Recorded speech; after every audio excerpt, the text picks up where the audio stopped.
दोस्तों नमस्कार। Physics Hindi YouTube channel में आपका स्वागत है। मैं लाया हूँ कक्षा 12वीं के लिए मध्य प्रदेश बोर्ड का अध्याय 2 एनसीईआरटी पैटर्न पर यह आधारित है। एनसीईआरटी बुक से यह लिया गया है। चलिए देखें, अभी तक मैं आपके साथ पार्ट 1 को खत्म कर चुका हूँ। अब हम आज से पार्ट 2 का वीडियो आपके लिए लेकर आए हैं। अध्याय 2 है प्रतिलोम त्रिकोणमिति फलन। तो प्रतिलोम त्रिकोणमिति फलन ये क्या है? जैसे कि आपने अध्याय 1 में पढ़ा हुआ है, फलन किसे कहते हैं।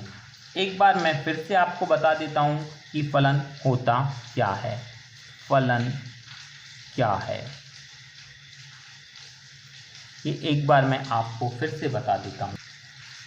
फलन एक प्रकार का संबंध ही है।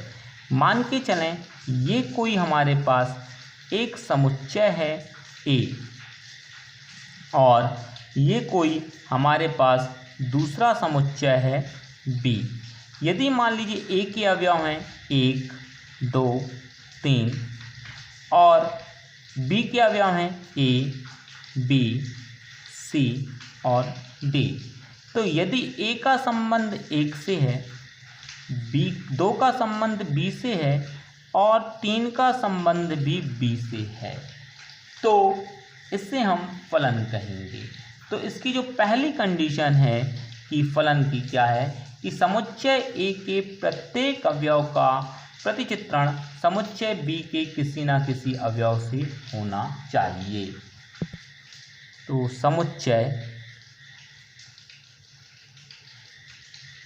A के प्रत्येक अवयव का संबंध समुच्चय B के किसी न किसी अवयव के साथ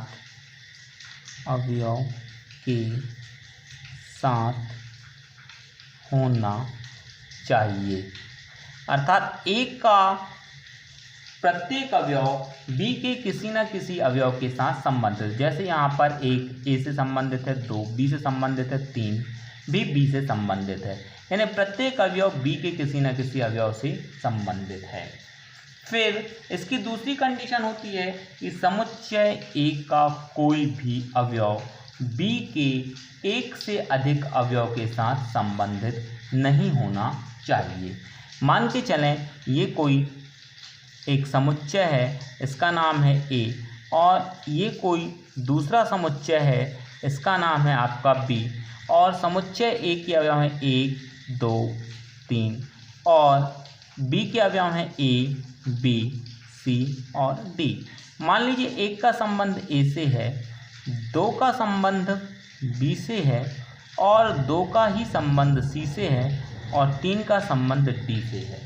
तो ये फलन नहीं होगा, क्योंकि फलन की जो दूसरी शर्त है कि समुच्चय A का एक अवयव B के एक से अधिक अवयव के साथ संबंधित नहीं होना चाहिए। यहाँ पर जो 2 है वह B से भी संबंधित है और C से भी संबंधित है, अतः यह फलन नहीं है। तो इसकी जो दूसरी शर्त है वह है समुच्चय A का कोई भी अवयव समुच्चय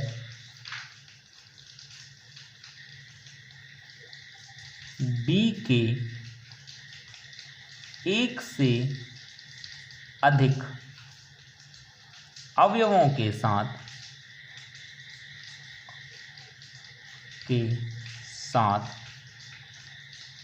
संबंधित ना हो। तो A का कोई भी अवयव B के एक से अधिक अवयव के साथ संबंधित नहीं होना चाहिए। यहाँ पर जो 2 है वह B से भी संबंधित है और C से भी संबंधित है, अतः यह फलन नहीं है। और चूंकि ये वाला प्रतिचित्रण फलन के प्रत्येक नियम का पालन करता है, अतः यह फलन है। अब हम आते हैं फलनों के प्रकार पर। एकैकी फलन। एकैकी फलन क्या होता है कि फलन समुच्चय ए का प्रत्येक अवयव समुच्चय बी के एक एक अवयव से संबंधित हो। जैसे कि ये 1 है, ये 2 है, समुच्चय ए के अवयव 3 है, इसके अवयव ए है, बी है, सी है, डी है।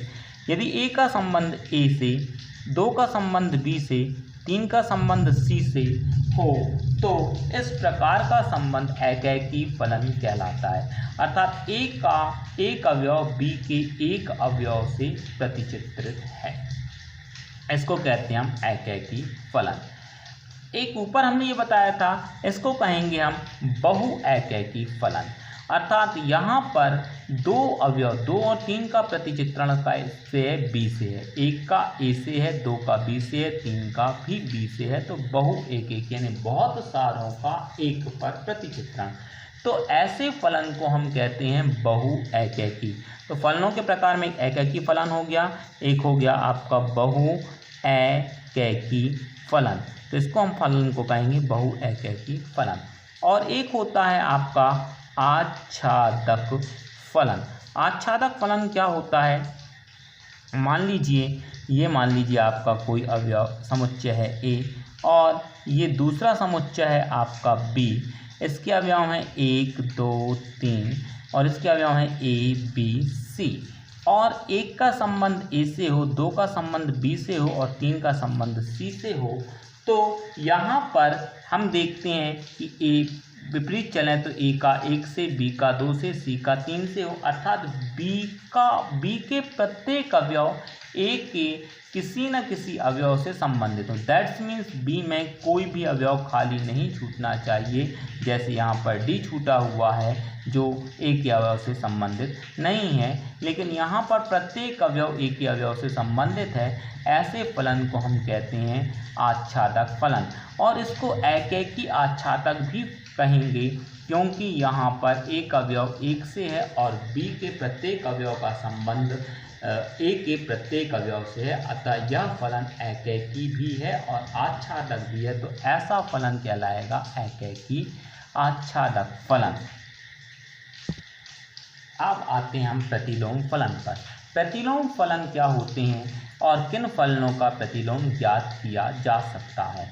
तो जो फलन एकैकी हों व आच्छादक हों, तो ऐसे फलनों का हम प्रतिलोम ज्ञात कर सकते हैं।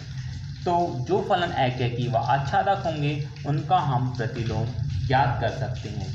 प्रतिलोम को निकालने के लिए अब हम प्रतिलोम त्रिकोणमिति पढ़ेंगे, तो इसका मतलब हम त्रिकोणमिति फलनों का प्रतिलोम निकालेंगे। त्रिकोणमिति फलनों का प्रतिलोम, मान लीजिए साइन का प्रतिलोम है तो साइन के प्रतिलोम को हम साइन इनवर्स एक्स के द्वारा लिखेंगे। कॉस का प्रतिलोम है तो उसको हम कॉस इनवर्स एक्स के द्वारा लिखेंगे। यदि tan का प्रतिलोम निकालना है तो tan इनवर्स एक्स के द्वारा लिखेंगे।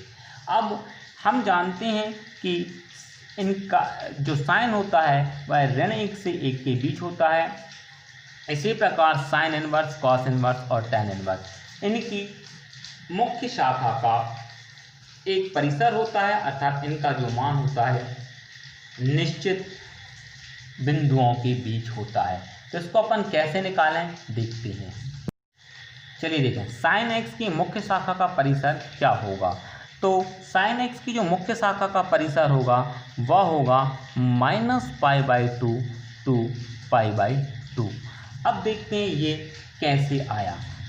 यदि हम इसको चतुर्थांश में विभाजित करें तो ये हो जाएगा आपका 0 अंश, ये हो जाएगा आपका π/2, ये हो जाएगा हमारा पाई, ये हो जाएगा हमारा 3π/2 और ये हो जाएगा हमारा 2π। ठीक है। अब यहाँ पर यदि ये पाई है तो इसको हम -π/2 भी लिख सकते हैं।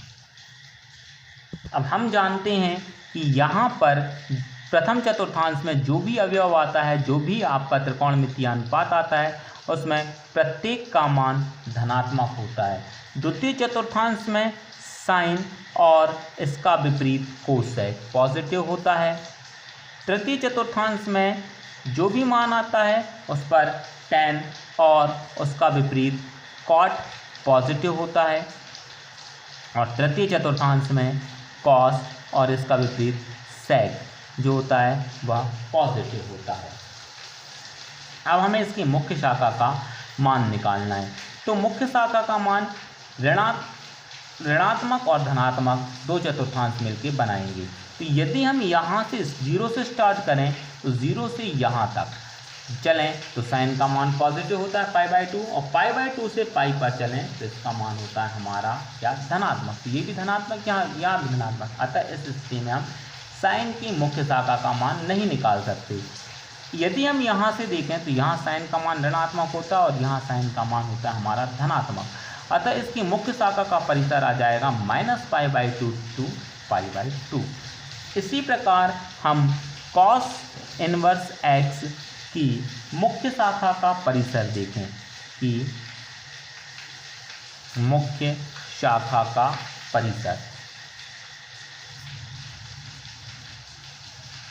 परिसर तो यह होता है हमारा 0 to π।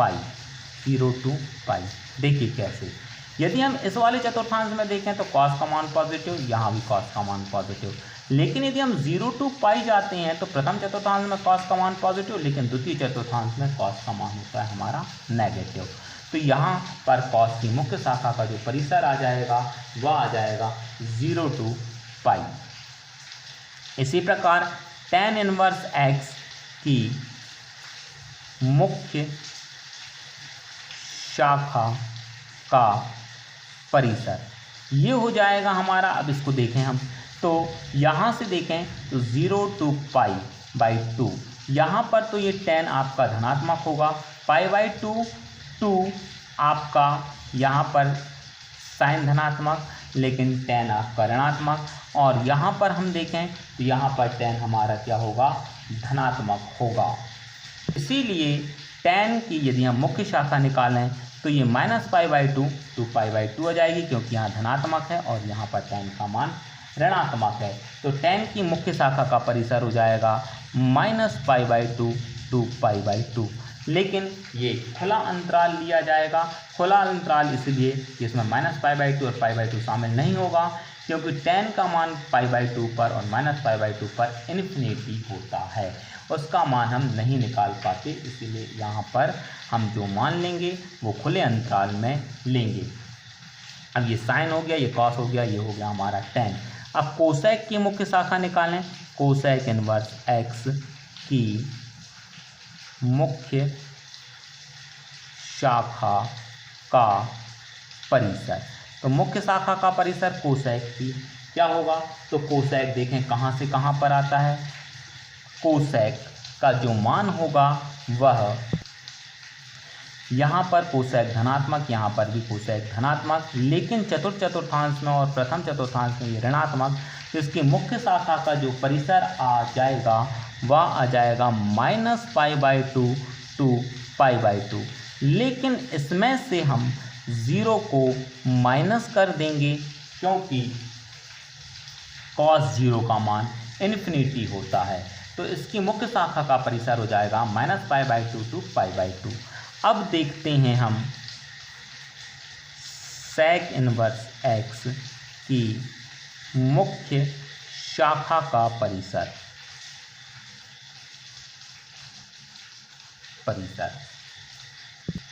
अब देखें sec इनवर्स कहाँ ऋणात्मक और कहाँ धनात्मक होता है।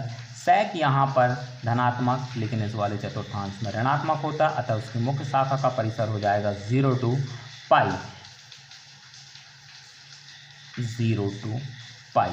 लेकिन हम जानते हैं कि sec 90 का मान होता है हमारा इन्फिनिटी। तो इसमें से हम π/2 घटा देंगे, क्योंकि π/2 पर उसका मान डिफाइन नहीं है। अब cot का मुख्य शाखा का देखें तो यहाँ पर cot धनात्मक, यहाँ पर ऋणात्मक और यहाँ पर धनात्मक। दैट मीन 0 to π इसकी मुख्य शाखा का परिसर होगा, लेकिन खुले अंतराल में लिया जाएगा, इसमें 0 और π शामिल नहीं होगा, क्योंकि cot 0 का मान इन्फिनिटी और cot π का मान भी इन्फिनिटी होता है, अतः यह नहीं लिया जाएगा। तो इस तरह से सभी त्रिकोणमितीय अनुपातों के मुख्य शाखा के परिसर के मान निकालने हमने आपको बताए।